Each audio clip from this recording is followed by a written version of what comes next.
as the first light of dawn painted the sky in hues of pink and gold over the mighty city of Lagos, Kemi stood on the balcony of a small apartment, gazing out at the awakening city. The sounds of vendors setting up their stalls and the distant hum of traffic filled the air, but Kemi's mind was far away, consumed by the memory of her son, Tolu. Tolu had been the light of her life, a bright and charismatic young man with a smile that could light up a room. But now he was gone, taken from her in a senseless act of violence. But now he was gone, taken from her in a senseless act of violence that had left her shattered and adrift. The events leading up to Tolu's death were still a blur in Kemi's mind.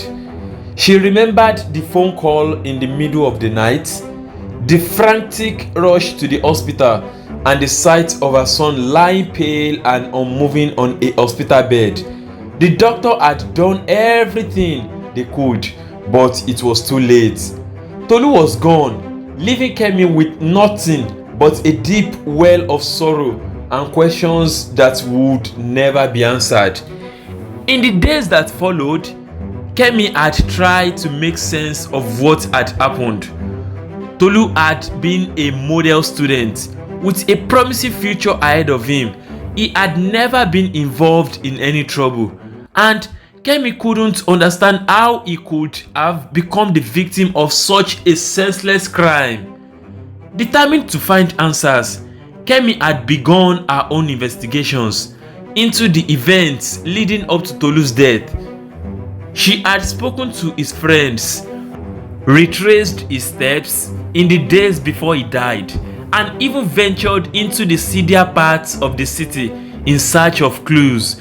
But the more she dug, the more questions arose, and Kemi found herself drawn into a tangled web of secrets and lies that threatened to consume her.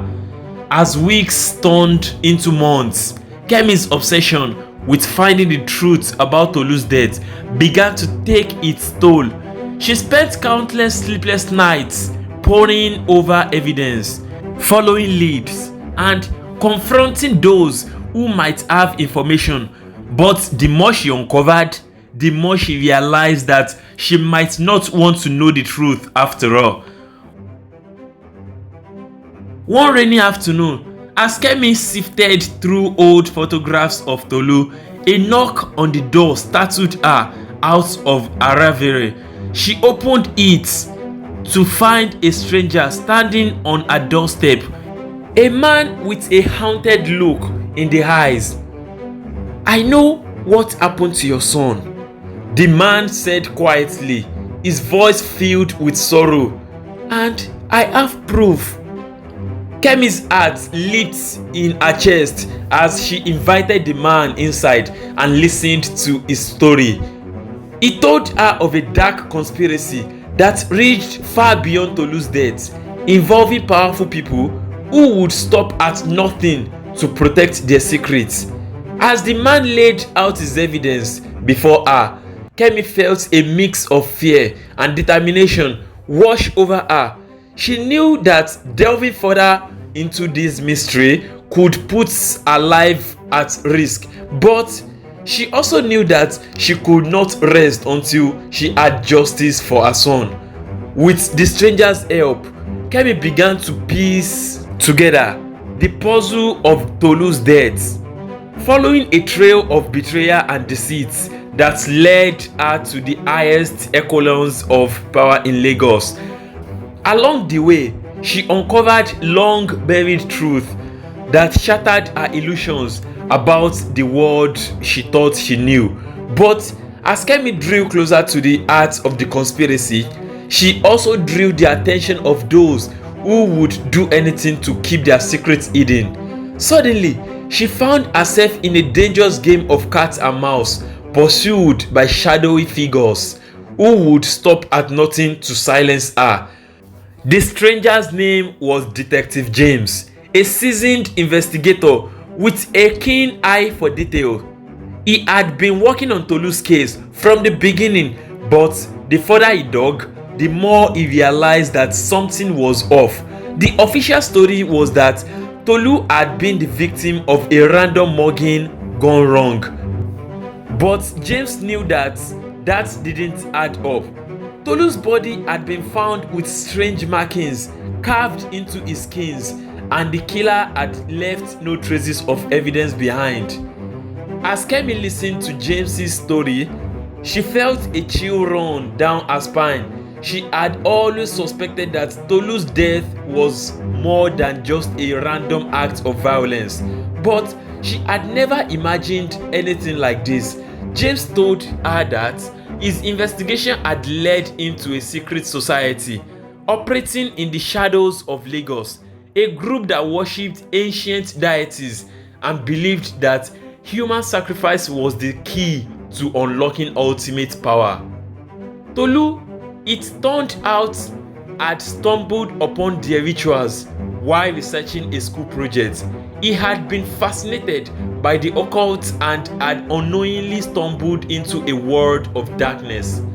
The society had seen him as a threat and had silenced him permanently. James had managed to infiltrate the group and gathered evidence, but he knew that he could not take them down alone. Together, Kemi and James concocted a plan to expose the society and bring them to justice. It was a risky move, but they knew it was the only way to ensure that Tolu's death was not in vain. As they worked to gather more evidence and build a case against the society, Kemi found herself drawn into a world of darkness and terror. She realized that the sorrow she had felt was not just for her son's loss, but also for the countless other victims of the society's evil deeds.